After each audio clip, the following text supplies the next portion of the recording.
Hi everyone, welcome to Practical Electronics. In this tutorial we're going to look at making a DC power supply.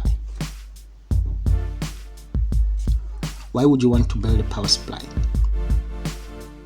Electrical circuits need a power source in order to function. Building a power source allows you to control the voltage and current supplied to a circuit. A power source can provide constant power, or it may be designed to allow for the power to be adjusted. A DC power source provides a constant voltage at any given time and only allows current to flow in one direction through a circuit. In this tutorial we're going to build a constant power supply of 5 volts. In this lesson we're going to cover theory, circuit components, circuit layout, results, and some observations to conclude. A design has an input, a process, and an output. The input is a parameter from the physical world. The process will follow design principles to manipulate that input into the desired output. So the output is what we want the circuit to do. Circuit design focuses on the process part of this workflow. The design of this DC power source will be based on taking voltage from a constant source with a higher voltage to controlling the output to always give us a desired voltage at a lower level. Some recap on some theory.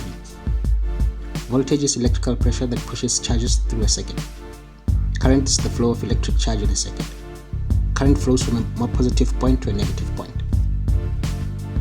We're going to use 3 main components to make this power supply. First will be the electrolytic capacitor. This will be used in its capacity to store and dissipate charge. And we're going to use it to ease in the supply voltage.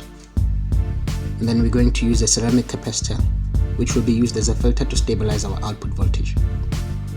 The main component will be a voltage regulator, which we will use to step down the voltage from a higher voltage to a lower voltage. We haven't covered what a voltage regulator is before, so let's have a look at what it is and what exactly does it do. For us to have a good understanding of this, let's do a search for a datasheet.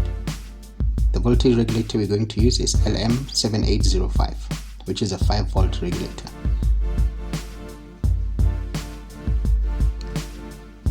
The first datasheet we're going to look at is this one from Texas Instruments. So from a datasheet, what you can see is information around the types of package that are available for this specific voltage regulator and an example circuit on how to use the voltage regulator. Here you can see more information around the types of package. And now we get to the parameters.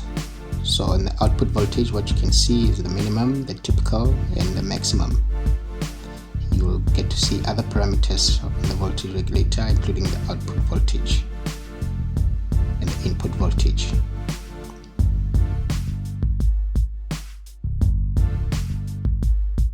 There's more information for other variations of this voltage regulator on the datasheet.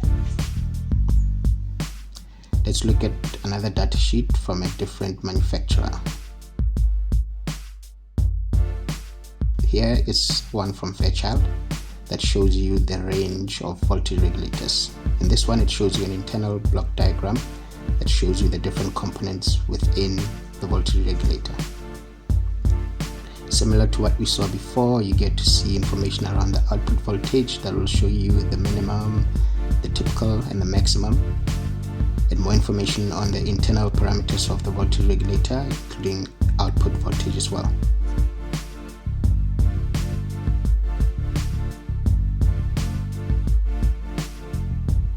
When designing the circuit, we can make reference to what we saw in the datasheet. The datasheet will help in simplifying the design process to show us how components can be used to achieve their functions. For the voltage regulator, we're going to follow a design similar to what we've seen in the datasheet.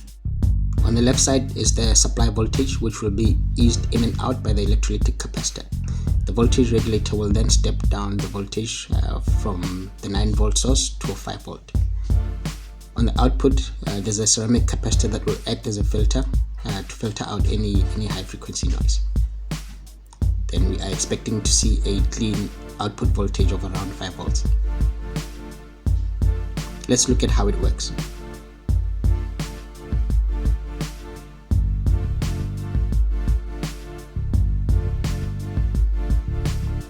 This will be the circuit layout.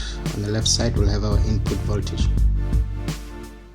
which will go directly into the ceramic capacitor. On the right side of the circuit, we'll have our output voltage, which will supply power to our circuits. So how exactly is this going to work? The electrolytic capacitor is going to store and dissipate electric charge, and it will act like a tank that stores water. So if you visualize this, it will store water and be able to release this water. But some of this water will still get stored up within the electrolytic capacitor. So if the input is closed off, there will still be some water that comes out of the output of the electrolytic capacitor. If you look at this stepwise, the voltage will be off, the input voltage will be off, and then it will be turned on. But how this will happen over the electrolytic capacitor is that this will get eased in, and it won't be such a sharp rise to the top. The same with when the source is closed off, we'll have an easing out of the voltage. So the input voltage will come and it will get processed through the electrolytic capacitor, and it will then make it to the voltage regulator.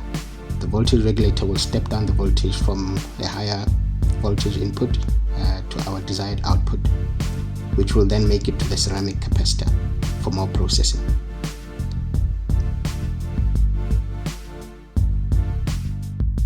When the voltage makes it to the ceramic capacitor, it might still have some fluctuations, which is also known as noise, meaning that the output is not necessarily clean.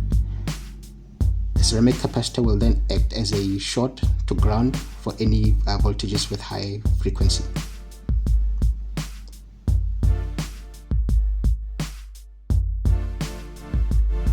This will then give us a clean output voltage, which is more stable. Taking this back to the circuit,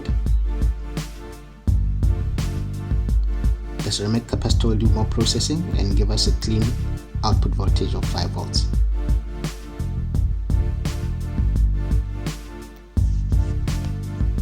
And now we get to build the circuit.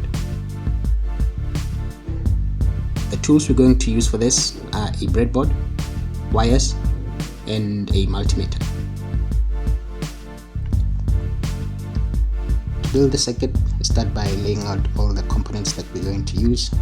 On the far left is the electrolytic capacitor, then we have the voltage regulator and the ceramic capacitor. Start by placing the voltage regulator onto the breadboard, making sure that the pins are properly connected. For the electrolytic capacitor, you have to be mindful of the polarity. The side that gets connected to ground is clearly marked as negative. After placing the electrolytic capacitor, you can then make some connections with the wires. The electrolytic capacitor has to be connected to the input side of the circuit.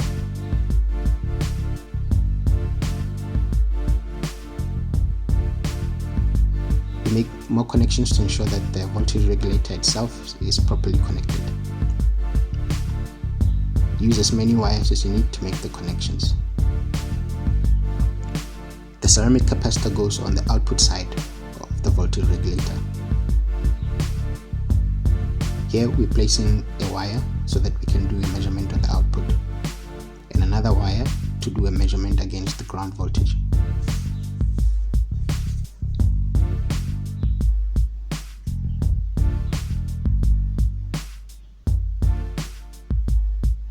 In each of these steps, just ensure that your wires and components are properly connected.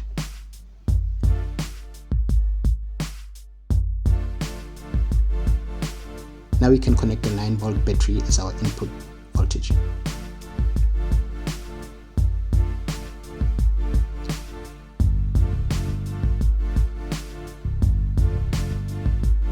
We can use a multimeter to measure the voltage on the input side as well as on the output side.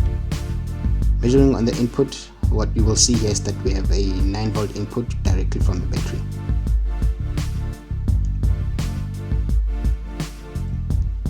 Similarly, we can do a measurement on the output.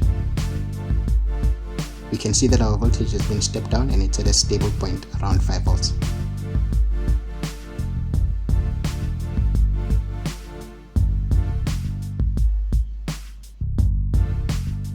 Okay, so we have built our power supply. but what fun is this without us using it to power something? We're going to expand the circuit further to power an LED. Here we have an LED which has a clearly marked side that has to go to the negative. And to ensure that we control the current going through the LED, we're going to place a 1000 ohm resistor to limit the flow of current through that LED.